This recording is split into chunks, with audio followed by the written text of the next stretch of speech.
Welcome back to Afternoon Express, this fantastic Monday afternoon.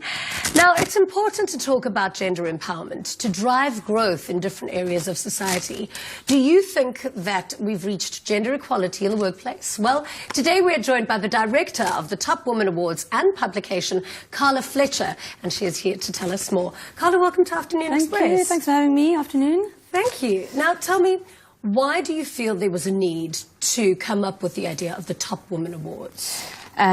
Because there is obviously a massive gap in society in terms of equality, especially in the workplace, but from every area in kind of South Africa and also globally. So it's important that we need to start identifying the good stories that are out there, which there are many, and people don't know that all the time. And our research started to identify more and more through the publication. Yeah. And then we need to know, who are the big players and what are these people doing, and start recognizing people for their good work so we can emulate it. Now, I think the awards is in its 14th year. Yeah. I mean, how has it grown from 14 years ago to where it is now? Jeez, wow. I mean, I think we started with 400 qualified companies when we first started. Yeah. That was in the publication through our research. We're now sitting in about 2,500 organizations. So there's a lot of good work going on. There's also a lot more programs that are happening, and we're seeing a lot more collaborations. So there is a huge effort, I think, from policy all the way to individuals and kind of the mentality and the societal mentality. Am I correct in saying that now South Africa ranks as #1 in terms of the most female CEOs and directors across all sectors, but it's still only at something like 11.6%. Why is it still so low? And do you think that we will ever see a 50-50 status? We're aiming for a 50-50 status. Yeah. So I think generally South Africa is doing well if you are comparing it worldwide, but it's still not enough. And I think in government we do relatively well. There are a lot of good programs that are happening in the corporate sector, but it's not enough. And what needs to happen is we need to start looking at youth. And we also need to start looking at male representation and encouragement. Yeah. Having men, I think a lot of women have male mentors and don't say that enough. They're always looking for a female mentor. And the roles that men can play is huge in gender empowerment as well. Yeah, I think it is quite interesting. I've got a male mentor, and I think it is. Mine was nothing wrong too, with it. and I think we need to start sharing that because. So we work with the United Nations, and they've got a campaign called He for She campaign, which is about male ambassadors supporting gender empowerment, from presidents to actors to big business CEOs. Exactly. Now, who exactly is nominated this year? Oh, no, actually, you said nominations are still open. Yeah. So who could be nominated for the Top Woman Awards? I mean, we have a variety. So we look at everybody who's involved or could impact gender empowerment. So we look at companies, especially because of the employment rates that they have, and they have a big impact and big budgets, so there's a lot they can do. And we want to know what programs they're doing to accelerate gender empowerment. So we look at all organizations, big organizations, across all sectors. Yeah. And then we look at individuals. So we look at your kind of top businesswoman of the year, and we look at the young entrepreneurs and the young achievers. You are getting this kind of digital disruption at the moment. So what's happening in the new sectors and what's happening in kind of the digital sphere. But so it varies across landscapes. And we also look at government. We look at CSI.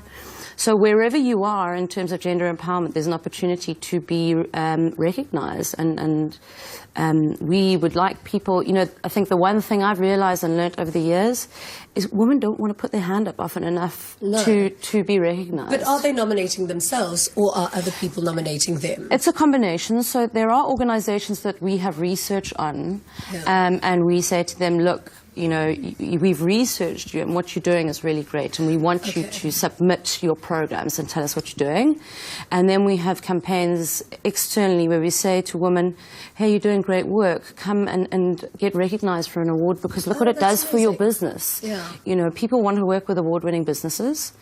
And companies are looking for entrepreneurs, female entrepreneurs who are successful, or executives, that they can take into their supply chain because they have to, and need to support them.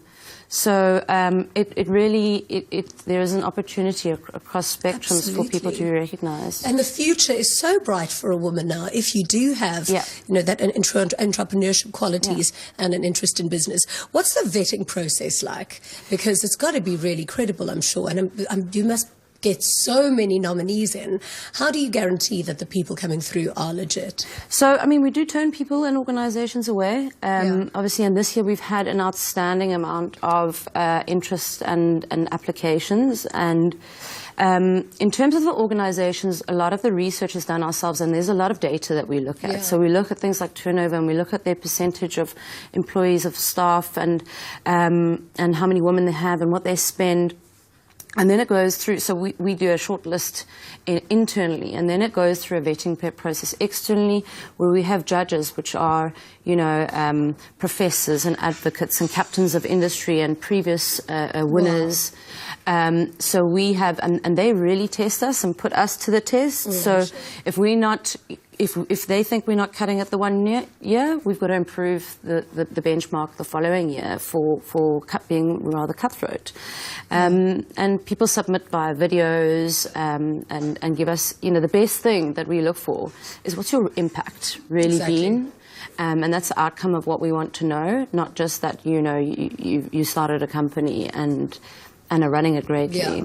What's your impact? That's a great question. Now, there's not just the Top Woman Awards. There's also the whole conference attached to it. What exactly happens there, and what is the relevance, I suppose, and the reason for having the two?